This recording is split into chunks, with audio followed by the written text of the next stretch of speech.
Damian Lillard put on an absolute show last night. McCollum, to me, had one of the best road Game 7 performances you are ever going to see. You could actually make the argument that Klay Thompson's a better shooter than Steph Curry. Shooting from the top of the key, shooting from either wing, shooting off the dribble, shooting standing still, shooting on the run. It does not matter. Steph Curry's the greatest shooter we have ever seen in the history of basketball without question.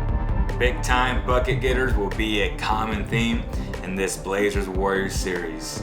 The two top backcourts in the NBA are matching up. Both teams have faced some type of adversity during these playoffs. Which team will prevail? Let's find out.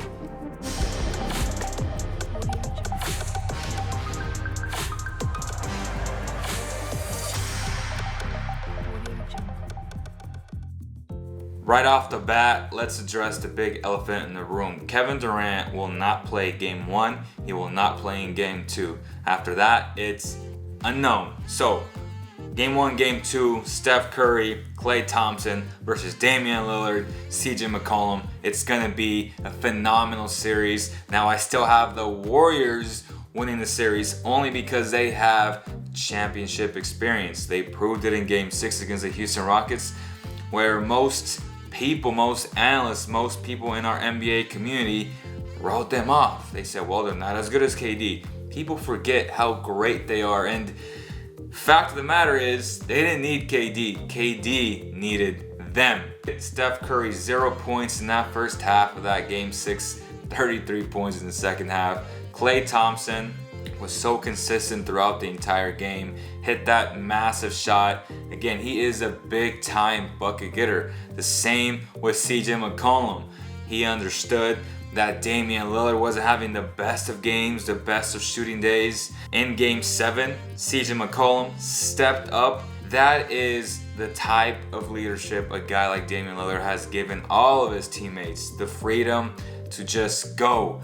They understand that Damian is the heart and soul of the team, but if his shot's not going in, you know that CJ is a guy who can potentially win you a game. He did it in Game 7, the biggest game of his career. Will they be ready to face the Warriors? I believe so. The Warriors, again, are very, very fortunate that Nurkic is not playing. Now, Kanter is banged up with the separated shoulder. He should be fine. A big revelation in the previous series between Denver and Portland was Zach Collins from Gonzaga.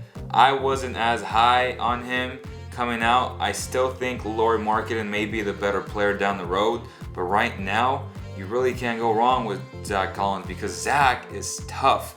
He brings that shot blocking ability. He can spread the floor.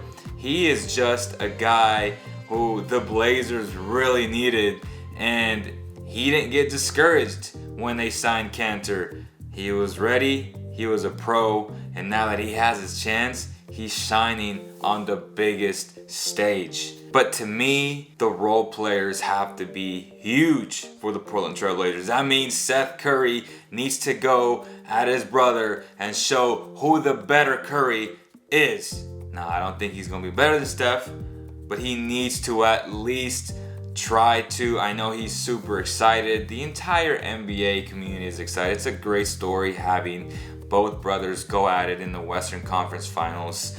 Seth Curry has been a great revelation as well this year after so many call-ups from the G League and just going up and down. He finally found a home, and it feels like most teams with some type of cap space this summer will be looking at Seth Curry because of his ability to shoot the ball and playmake. It's a super underrated skill from both Currys. Everyone just sees how great of shooters they are, but the fact of the matter is they are also very good playmakers, and you can never have enough playmakers, guys who can create their own shots. That will always allow you to have a spot on an NBA roster. We also have to see the dynamic of Damian Lillard going up against his hometown team, the Golden State Warriors. He's from Oakland. He always plays hard, a little bit extra for this team. And they know that KD's not there. They have a legitimate shot of beating the Golden State Warriors. Now, do I believe, again, it goes back to that, do I believe that they will beat them? I don't. but I do see it going 7 games. And if it does come down to a 7th game with no Kevin Durant, to me, Damian Lillard is the best closer in the NBA, hands down. Kawhi Leonard is right there, I'll say that right now. But Damian Lillard, when the game is on the line from anywhere, I don't see Kawhi Leonard stepping out from 35 feet out. He is the mid-range king. He showed it again against the Philadelphia 76ers. But anywhere on the floor, I feel comfortable with Damian Lillard taking that last shot and winning you a game. That's why I consider him the closer, the best closer, the most clutch player right now in the NBA. After that is Kawhi Leonard, and after that is Kevin Durant, in my opinion. It's gonna come down to details. Can the Portland Trail Blazers play good defense and shoot the ball efficiently? They struggled in certain games against the Nuggets.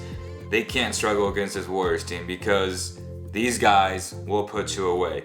So expect every single game for Damian Lillard to come out and at least give you 45% from the field type games, because if he has anything less, I don't see them beating the Warriors. He needs to be big time. I know he's big time. He's going to show that he's big time, and we're going to have a great Western Conference Finals.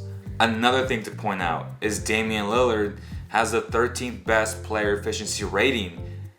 And then you move down the list, Steph Curry is number 23, CJ McCollum is number 24. There's a gap between these 3 players.